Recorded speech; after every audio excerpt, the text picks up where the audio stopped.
Welcome to the Wonderful Hour, a short time out to appreciate the small pleasures in life, those things that stop you in your tracks, make you think, and give you that appreciation of the world around us. From the award-winning broadcaster Tommy Boyd, this is the Wonderful Hour. Over to your host, the man himself, Tommy Boyd.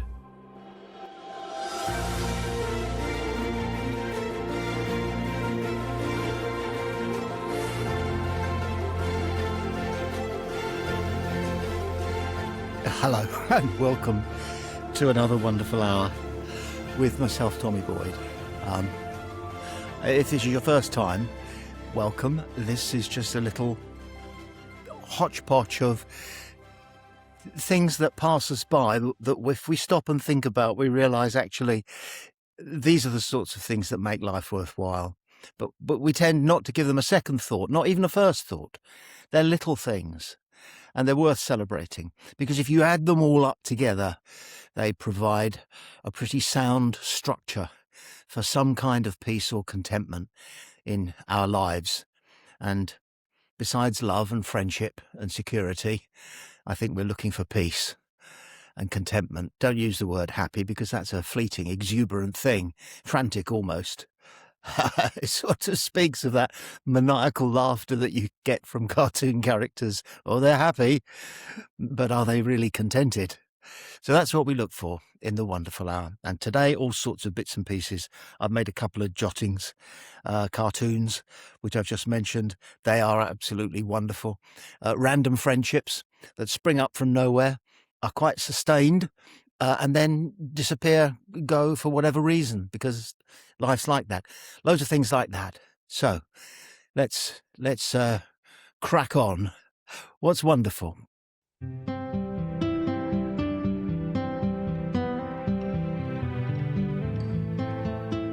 There's something wonderful about virtually every animal on Earth. I say virtually, there's one or two that we don't talk about.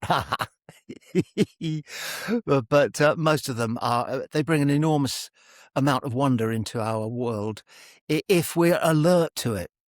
Now, our dog has just started doing something that our previous dog used to do. They never met, but they like to sit at the top of the stairs, looking down the stairs, almost sort of king or queen of all that they survey, with this kind of proud wisdom and strength. Do they think they're guarding the house? Possibly. Do they think that they're lording it over all the other family members? Possibly. But the thing that really takes me is this. They cross their front legs. Now, I know that does sound like a big deal, but they both cross their legs, their front legs like this, okay, and sit with their chins on their crossed front paws like that, looking for all the world like, the ultimate wise man, Methuselah, or I don't know, just a thinker, the thinker, that statue, the thinker. I wanted to add two dogs do that. And part of the reason I find that wonderful every time I see it is because it reminds me of a moment when I was lucky enough to be working in Africa, in Kenya. And we visited, as part of the job, one of the, I think they were still called safari parks. I don't know if they've got a more modern term for them now. And we had a guide, and we'd been around and we'd seen elephants and giraffes, magnificent. We'd seen some lions too, and that was disappointing in that it was the middle of the day, and so they were just laying in a pride, they call them, don't they, lions? They were just lying, 8 or 10 or 12 adult lions and lionesses, didn't see any cubs, and they were just lying there. And one of my colleagues, a cameraman, decided that wasn't worth shooting. He wanted the lions to be moving. So, against our wishes, he got out of the truck. He got out of the truck with his 100-weight camera and started going, "Shui, shui." You don't do that. One of the male lions got up and gave a roar. I'll never forget it, and I'll never forget this cameraman running the 20 or 30 yards that he was away from the truck, carrying it. But when I see our dogs at the top of the stairs, cross-legged, thinking like this, I'm reminded of this. At one point, towards the end of our time in the safari park, I said to the guide, "I'll tell you what we haven't seen. I don't know if you got them, but I haven't seen a leopard." "No," he said, "but that's because you're looking in the wrong places." I said, where do you look for a leopard?" And he went, and sure enough, not long after that, we were driving slowly and we were going past a sort of a rock mountain. It was less than a mountain. It was a big high hill made of rock. And he went like that. And I looked up and sure enough, there was a leopard in all its regalia, its colourings, its markings. They do make it, the animal looks so regal and so powerful. They're not as powerful as lions. They're not as fast as cheetahs. But I'd always wanted to see a leopard in the wild. Okay. And there he was. I think it was a he. And guess what? Yes, he was sitting on a flat rock on top of this giant rock with his paws like this, draped over the edge of the rock. And he was just looking. Only his eyes were moving. He was comfortable in the hot midday African sun, and he was contented, and it rubbed off on me. And I go there whenever I see our dogs at the top of the stairs. If you're on your toes, animals are forever, all of them, doing things that are absolutely wonderful.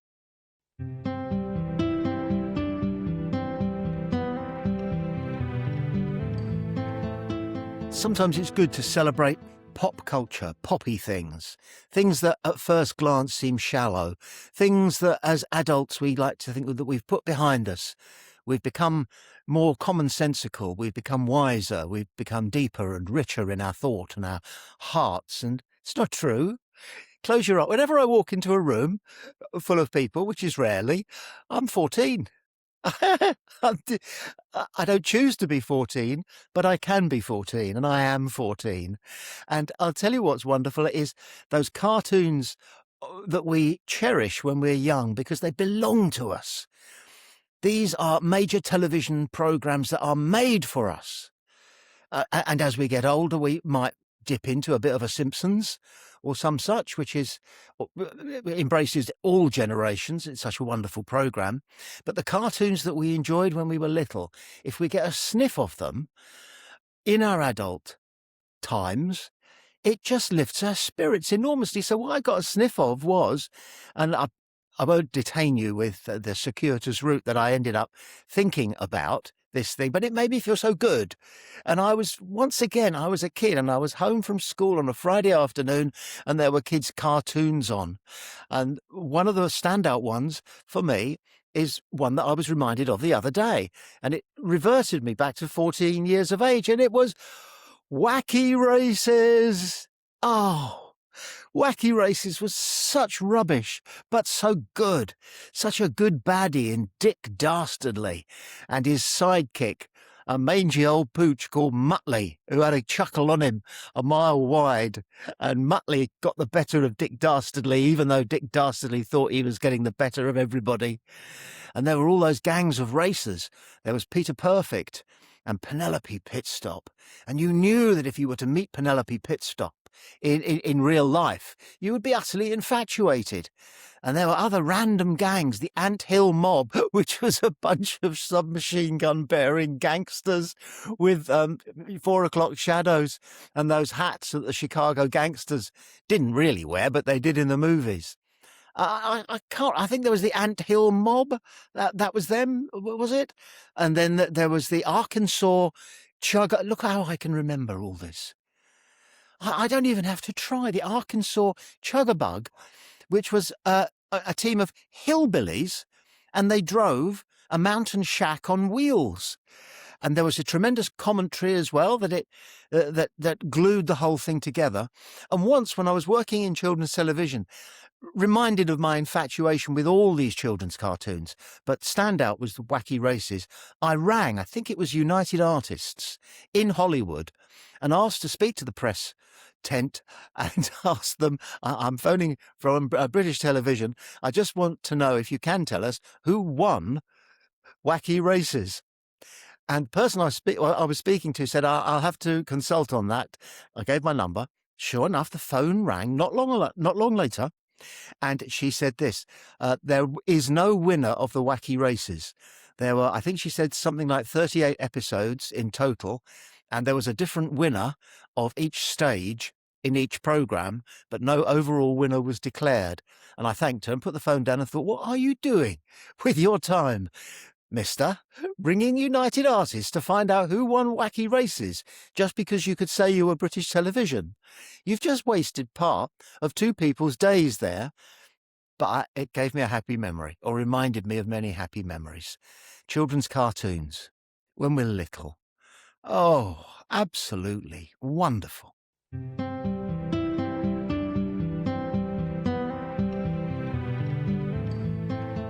We've had a heat wave, and we've got another one coming in England, United Kingdom, across Europe. I believe it's pretty hot in America as well, where they're playing a World Cup as at this moment in time. But the other day, we did something that we haven't done because of the heat for a long time, and I'm so glad we did, and it's changed the way I do it. And I'm not going down a naughty path here. It's simply this. I go back as far as when Coca-Cola and other soft drinks didn't come in cans. The Coca-Cola bottle, if you've ever seen one, was quite iconic. It was a collector's item, every single one. The shape of it, the quality of the glass, rich, thick glass it was. It was a thing of beauty, absolute beauty. And then cans came along. And they're nice and colourful. They do litter up the streets and the beaches a little bit, but that's the fault of the people, not the cans themselves. But being able to drink soft drinks out of a can changed the experience dramatically. And I don't think it did it any favours, because you psst the can, don't you? Sometimes the ring pull nips your fingernail. Psst, you nip the can. And then if it's been kept in the fridge, in the shop, or your fridge, and you put it to your lips, you get that nice coldness from the can, which is very satisfying, but it wears off after about 30 seconds. So then you're just swigging a soft drink, let's say Coke, not because we're advertising, but because it's a nice shorthand. Yeah, and you're swigging increasingly flat tasting and increasingly warm Coca-Cola because your hand is round the tin. So what we did was this: we reminded ourselves, when you go on holiday and you order a Coke or any soft drink, of course, they make a bit of a theatrical thing about it. First of all, they put loads of ice in because that way they don't sell you so much Coke. You say, I don't know if that's true, but there's the ice, the tall glass, the ice, the Coke, and then a couple of little slices of lemon. And I tell you, you get served that round the pool with the sun beating down on you. That is a totally different experience. The flavour's the same, but a totally different experience from drinking it out of a can. So what we did was, we used to have lots of cans of soft drink in the house. We've got quite a few youngsters visiting, so there's almost always Fanta and Coke, and some of them like Red Bull. So, we've got plenty of cans of drink. But I bought a litre bottle of Diet Coke, put it in the fridge. I got two of our longest, tallest, thickest, biggest glasses, wet them under the tap, put them in the freezer. I'd already bought a bag of ice, big cubes, and two shiny, plump, juicy lemons. And we're lucky in our house, we've actually got a genuinely sharp Japanese carving knife. So I went to it. I gave the glasses 20 minutes, half an hour in the freezer to frost up. And then I whipped them out, put them on the kitchen table. Ice, at least half full of ice. Cover it with Coca-Cola all the way up to the top. Have to stop because it fizzes like mad and you get 2 inches of froth, which slowly recedes, and then you top it all the way to the top, the very tip top. Only that much left on top. And in go the lemon slices, which you've finely sliced and cut in half. And I took these 2 glasses out, and for myself and my other half, it was an occasion. It was like we were celebrating something huge and romantic and private. We were drinking soft drinks as, if you like, God intended. And it was such a different experience. Oh yeah, the ice diluted the Coke towards the end. You gotta get it down you pretty quick. Otherwise you will end up with a glass of sort of slightly coloured water as the ice melts. But that's no great hardship, finishing off half a pint of Coke that's freezing cold and properly dressed for the occasion. Drinking your drinks when it's hot, drinking them well. Absolutely wonderful.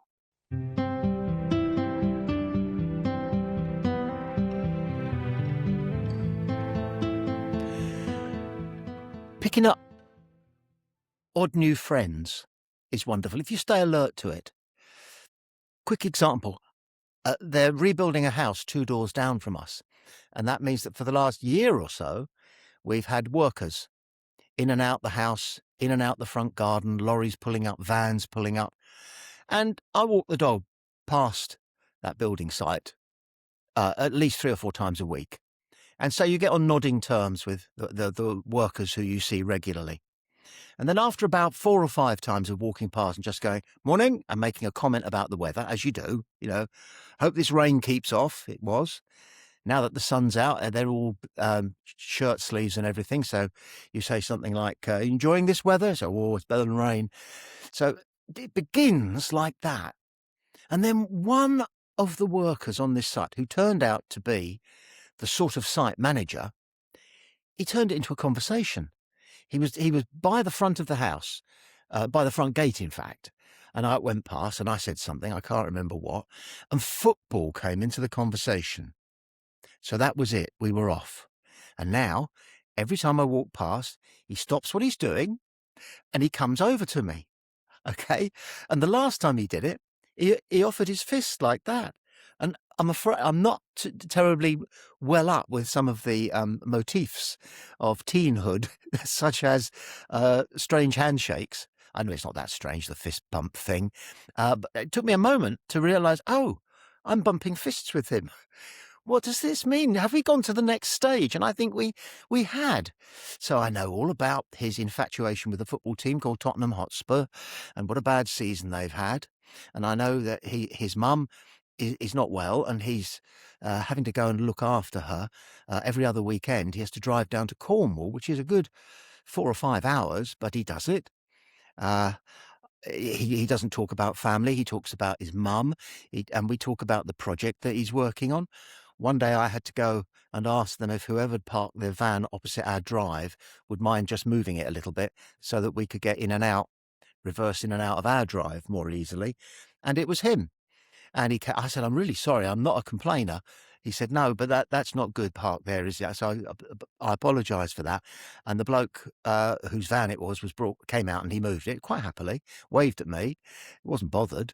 And then 5 minutes later, lo and behold, a different van comes along and parks in the same spot.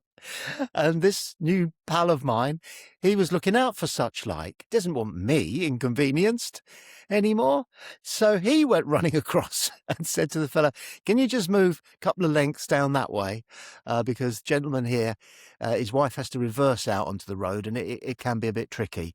No, the fella was absolutely fine about it. So the thing is this, I've got a new friend. I don't even know his name. I don't think he knows my name either. But we are on fist-pumping terms now.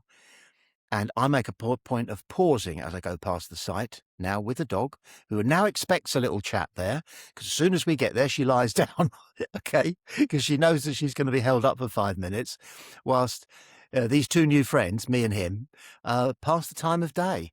Why? What do we get out of it? And yet somehow in an elusive way, just knowing that there's somebody who you will know and who will want to have a word with you, a friendly word with you, is extremely nutritious, is the best word I can find for it. Apart from the fact that, of course, these fleeting friendships, absolutely wonderful.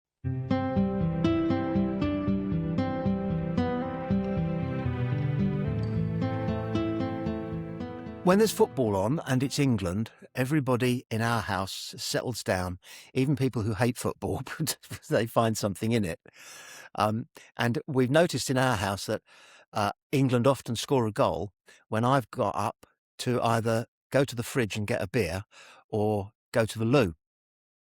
The downstairs loo, obviously, because it's nearest, or the half bath room that the Americans call the downstairs loo. But anyway, and so I would be out of the house, there'd be a great big cheer, and I'd come in and I'd miss the goal. Of course, they show it again and again and again, but I missed the moment. I missed that incredible exuberation, that a room full of people who are all longing for the same thing to happen, have it happen, and everybody loves each other for that well, no, it's more than a nanosecond, for that 30 to 60 seconds of celebrating. We've scored, we have. And that's so exciting, and we are all happy with each other, and we are bonded enormously, and there is hugging and high-fiving and all sorts. So what they did was this, right? I'd gone out to get a beer, and as I got to the fridge and opened it, this enormous cheer went up from the living room, and I went running back, and they'd had me. I went running back, going, "This always happens." Oh, I've been kebabbed. You muppets. Honestly, though, there was a real kindness about it. Being the butt of a friendly, practical joke can be, you've got to be careful, got to get it right, can be absolutely wonderful. Sitting in the studio where I record the wonderful hour, there is one window, that looks out over a lot of greenery. A big high hedge, a beautiful silver birch tree, some old poplars, a couple of overgrown sycamore trees, and some flat. But it darkens. It darkens the light, the air, outside the studio window, which means that every time I look up during the summer, I see what looks like it's an aquarium filled with thousands and thousands of minute darting tiddlers, and it's flying insects. The air is thick with them. We don't realise how easy it is to lunch if you're a bird, because lunch is constantly going past your beak. Oh, they this way, that way. Some of them fly into the window, because nobody accused flying insects of being intelligent. They bump around, they bump into each other. If they're lucky, they avoid the occasional spider's web that's out there. I always release flies if I see them or try to, because they're usually pretty gummed up. Mainly because I saw and remember the ending of a film I don't recommend called The Fly. It's extremely scary. There's lots of gardening going on. I don't know if you can pick up a gardener gardening either in our house or next door, I don't know. But here's the thing. We had to remove a pond from our back garden because we have so many toddlers come, some of them not ours. It's not a risk worth taking. It was only about yay deep, but we filled it in. And we had forgotten that from time to time, sitting in our back garden next to the pond, we would be visited by the most spectacular animal on earth that's ever lived. I don't care what anybody says about T-Rex or lions and gorillas. They're great. They're fantastic. But nothing comes close to the dragonfly. Just think about the name alone. The dragonfly. And what can it do? We've had Harrier jump jets for decades. Well, the dragonfly's been able to do that for millions of years. You know that the dragonfly was around and about during Jurassic times and Triassic times and all of that. It's survived everything. It's hardy, and yet it's so beautiful. It's beautiful in a powerful way. That thick, streamlined body, those enormous, beautifully parchmented wings, the colours of them. You get red ones, you get green ones, you get yellow ones, and they all do the same thing. They dart in to your presence, hover absolutely statically, absolutely stock still. They don't come to a slow halt like that. They zip, And there they are, hovering over your pond. I've never seen one dip in and drink, but they know the water's there. It's almost as though they're exploring it. Well, exploring, making sure it's there so that when it's safe for them to have a drink, they will. I don't know if that's the reason. I'm not a naturalist, but I like to think I keep my eyes peeled. So we got rid of the pond, and I thought, well, that's it with dragonflies. But no, because our dog used to drink from the pond, used to prefer pond water to nice clean tap water. I think I get that. But she was deprived of her watering hole when we filled in the pond. And she would go to what used to be the pond from time to time, and I would see her, and I swear she looked sad and would look at me as if to say, why? Why? So I got this little rectangular bucket that we've got. It's nowhere near as big as the pond, but it holds 6 inches of water. And I filled it up with water, and I put it next to where the pond used to be. And sure enough, she drinks from it. I have to fill it up again every week or 10 days. But you know what I'm going to say? Yes. Guess who? I'll get emotional. Guess who came back? Guess who came back and went, they've come to their senses. They've continued to provide me and my mates with some water. I'll spread the word. And when it's nice and quiet, say dusk or something like that, whenever dragonflies feed or take or rehydrate, I don't know, we'll come back when it's safe to do so. And I like to think that the dragonfly said, glad you've come to your senses. Well done. From all of us dragonflies, wonderful.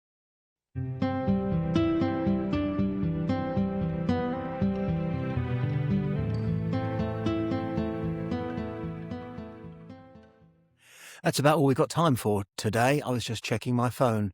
25 minutes, that's about right for a wonderful hour. I hope they've touched a nerve, some of them, with you. If not, and you still find yourself feeling a little bit quizzical about what the wonderful hour is about, I've got 2 suggestions. One, try and stay where you are or where you've been at some point during listening to me going on about little things that I've noticed that are wonderful. And then try to remind yourself somehow during the course of the whole day, the coming week, we'll do another one in about a week's time. Try to remind yourself just to notice that finishing the washing up, I don't know, I could go on. The sound of somebody else cutting the lawn. If you can get your mind in the right place, it takes your heart to the right place. Absolutely wonderful. Till the next time, take care.